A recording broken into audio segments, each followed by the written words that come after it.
in my counseling office, there's one phrase that's rather common, and every time that it's spoken, it's a false statement. Want to know what that phrase is? Okay. We just don't communicate. Have you ever thought that when you're engaging with somebody?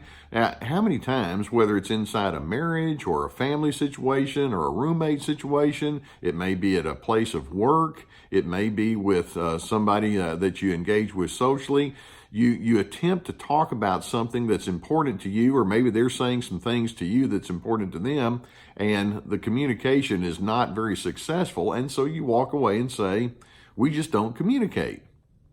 Well, actually, the reason that's a false statement is there is no such thing as no communication. Something is always being communicated in anything you think, say, and do. Now, sometimes whenever we get to that no communication kind of thing, it's set up by passive aggressiveness where a person just absolutely refuses to engage with you. Actually, that's a topic I'm going to talk with you about at a whole nother time, so we're going to reserve some thoughts on that. But many times when you get to the place to where you draw this conclusion, we just don't communicate, there's a lot of different elements that I refer to as shutdown communication. The communication that comes out is in such a nature that it inhibits a real healthy discourse between you and that other individual, leading you to that conclusion, we just don't communicate. For example, I want to run through some behaviors that are a part of the shutdown form of communication. See if any of these sound very familiar to you at all. For example, sometimes people will talk all over one another. They might interrupt each other. Sometimes you listen, but only for the point of finding the flaw in what the other person is saying. That doesn't work very well. Sometimes shutdown communication can come in the form of blame and accusation. Let's suppose that one or both of you are trying to talk about some things that are important to you, and it's not really getting in the direction that you want it to be, and so you start speaking about what's wrong with the other person, and you point out their flaws and all of this, and you try to make them feel like they're just the difficult one there. And then there's another form of shutdown communication that follows right on the heels of that, and that's shaming and ridicule, where you actually try to make that person feel real lowly about themselves. Well, sure enough, if that's what you do, the communication is not going to end well at all, is it? Or sometimes people may do the shutdown communication by throwing out threats, or maybe there's name calling and cursing that comes along. Sometimes you speak humiliating comments to one another, and you bring up some flaws or mistakes that the other person has talked with you about or you're aware of. Sometimes the communication falls apart because there's a focus on minutia that really is not relevant to whatever it is you're trying to discuss. And so you can walk away saying, we just don't communicate. Now, really, when these kinds of shutdown elements come along, you start thinking real pessimistic thoughts like, why should I even bother with this person? You ever thought that? Or, we're never going to resolve any kind of difference between the two of us. Or, I hate the way you talk to me. Or, forget it. Just forget it. And when you get to that point, it really is a bummer, but keeping in mind, plenty of communication is in fact still happening. Now, I want us to focus on what I consider two different levels of communication. One is the overt level, and then the other is what we call covert. Now, overt communication is the spoken word, but when we get to that point of saying we just don't communicate, what we're picking up on is a lot of covert messages that are very diabolical and diametric to what we're really wanting to accomplish. When you do the shutdown communication like I just described, typically the covert message is something like, I think you're an idiot. Or I don't trust you, or you need to realize you're beneath me, or you're a baffling person, or why would I want to give you the time of day? Now, you may never actually say those words, but that in fact is what's communicated.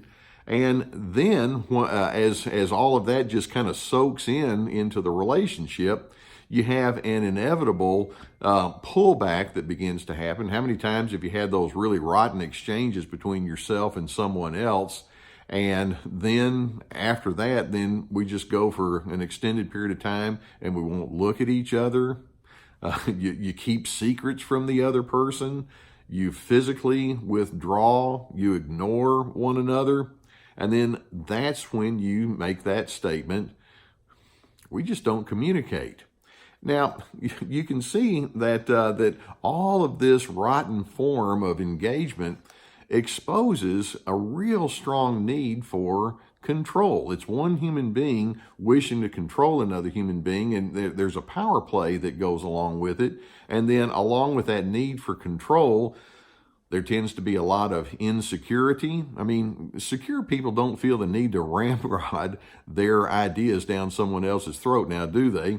The shutdown person tends to actually operate with a lot of fear because they're operating actually with a defensive posture. Defensiveness implies fear.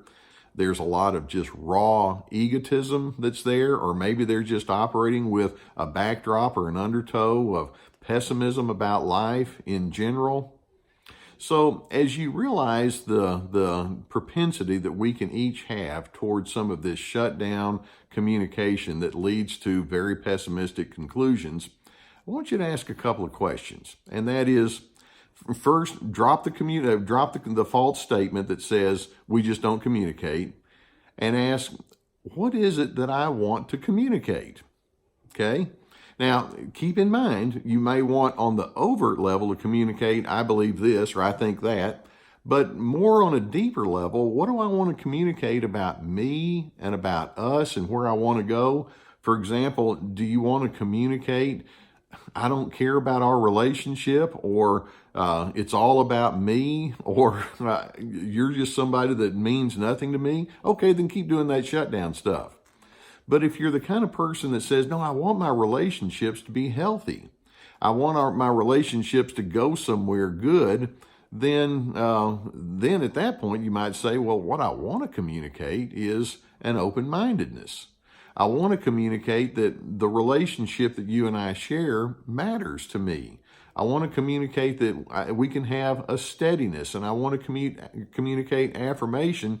And then at that point, we go back and ask, now, how might you communicate in such a way where those good messages come through? For example, pig-headedness is the shutdown communication. Tolerance is a much more appealing kind of a characteristic. Being overly opinionated can communicate, you're beneath me. Whereas when you have a sense that says, I really want to know you, okay, that communicates something entirely different. Being erratic in your mannerism communicates something. Also being calm communicates something. So I think it's going to be incumbent upon you to realize everything we think, say, and do, not just in our words, but in our spirit, in our mannerism, in our presentation, communicates something. So what kind of communicator do you want to be? Because good or bad or right or wrong or intended or not, you are communicating something at all times. So see if you can develop an awareness there. And I think as you do, then rather than saying we just don't communicate, what I'm hoping you can say is, oh yeah, we communicate a lot, and much of it is in the good direction. That's, I think, what most of us want to accomplish. Is it not? I do hope that you find some benefit from the videos here. I enjoy doing them, and I enjoy being along your journey with you. I want you to remember one thing. Dr. C, DRC, stands for dignity, respect, civility. That's what I'm trying to accomplish in the videos on this channel, and I'm hoping that that's something that you can kind of get etched in your mind, that that's what you want to do too, and I want you to perhaps join me in the journey to make that something that we all can share in together. So thanks for being with me. Thanks for letting me be a part of your journey, and I'll see you next time. By the way, beneath the video, you will see some resources for forgot to mention that. I've got some books and some other things down there, some online videos and some other kinds of things. And there's a subscribe button. Make sure you hit that subscribe button, and we'll send you some more videos as they come along. So I'd like for you to stay steady with us. Thanks for being with us.